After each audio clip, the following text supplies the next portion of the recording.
Ayer 2 de marzo, a eso de las 6:30 de la tarde, nos sorprendió en Buenos Aires un fenómeno que se llama trombas marinas. Y bueno, algunos aficionados a la fotografía lo documentaron y se vieron como, digamos, tubos de aire que estaba rotando claramente, y esto se hacía evidente porque hay partículas de agua que lo hacen muy visible, y se vieron dos de estos tubos sobre el Río de la Plata. Las trombas marinas se forman de una manera muy diferente a los tornados. Es decir, los tornados son fenómenos de una escala mucho mayor, digamos que tienen un diámetro de unos 100 metros por lo menos, pueden llegar a 600 metros, y esas trombas marinas que notamos ayer en las filmaciones, aproximadamente podemos atribuirle unos 10 metros de diámetro. Por otro lado, la situación atmosférica en la cual se dan estas trombas marinas son claramente diferentes. Una de las diferencias más importantes es que el viento no tiene una gran rotación con la altura. Para que se den tornados, tiene que haber una rotación del viento importante con la altura, y a esta rotación, y sumada a la inestabilidad atmosférica, la atmósfera responde con la formación de nubes muy particulares que nosotros los meteorólogos denominamos supercelulares. Estos supercelulares en ocasiones dan lugar a tornados. Entonces, para sintetizar, un supercelular requiere de gran inestabilidad en la atmósfera, por un lado, y de un viento que va rotando en forma horaria con la altura.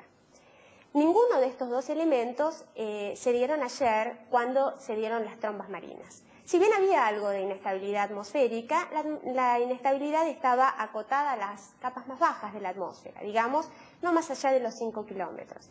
Y el viento no era fuerte ni rotaba, es decir, no había supercelulares, con lo cual obviamente no era esperable que sucedieran tornados. Las trombas se forman porque empieza a darse rotación del viento que se inicia muy cerca de la superficie como consecuencia probablemente de la convergencia del viento en capas bajas. Esa rotación luego se organiza y se pone en fase con las ascendentes de las nubes y da lugar al fenómeno que observamos ayer. La situación sinóptica, digamos, en la que se desarrollaron estas trombas que vimos ayer en la ciudad de Buenos Aires es la misma que nos está afectando desde el jueves pasado, cuando tuvimos la noticia de las inundaciones bastante importantes acá en la ciudad de Buenos Aires, en el conurbano, y principalmente se basa en un sistema de baja presión bastante persistente, de lento desplazamiento, que nos está afectando, como se han dado cuenta todos, con lluvias fuertes, digamos, con chaparrones que de a rato son bastante intensos, ¿sí? Tanto el jueves en la mañana como en la tarde de ayer domingo tuvimos acá en la ciudad de Buenos Aires algunas inundaciones bastante importantes.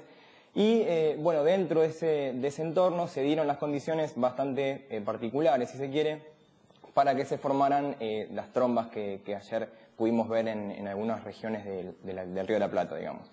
Estas condiciones obviamente no son demasiado frecuentes, pero la ocurrencia de trombas, si bien no está del todo documentada en la ciudad de Buenos Aires, existe. Se han visto años atrás, hace 3, 4 años yo me acuerdo que acá en la zona del Río de la Plata se habían visto algunos embudos, algunos tubos llegando al nivel del agua, y bueno, es una condición que se repitió en la tarde de ayer. La principal característica de la atmósfera con esta situación es que, digamos, está muy rica en humedad, hay muchísima humedad realmente disponible para precipitación y poco viento. Esos factores, digamos, combinados junto al desarrollo en la tarde de ayer, como les comentaba antes Celeste, de una zona de convergencia sobre el río, muy cerca de la costa, favorecieron, digamos, fueron ingredientes que se sumaron y favorecieron el desarrollo de estas trombas, que lamentablemente, si bien se han observado, así fue visualmente, se determinaron la presencia de algunas trombas en el Río de la Plata, no es un fenómeno que en Argentina esté bien documentado ni mucho menos. En realidad,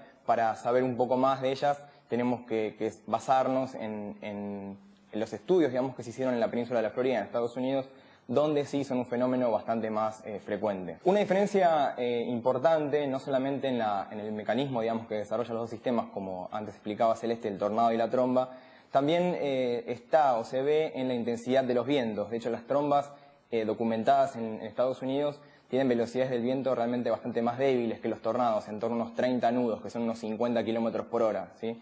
Mientras que los tornados fácilmente pueden tener vientos de 150 kilómetros por hora y más, ¿sí? Es decir, las trombas, en el caso hipotético que una tromba llegase a la costa, por ejemplo, podría provocar algunos daños menores, quizá volar algunas chapas, por ejemplo, cosas así, pero es muchísimo menos el daño que puede provocar que lo que provoca en sí un tornado débil. Los tornados más fuertes obviamente destruyen todo, ¿no?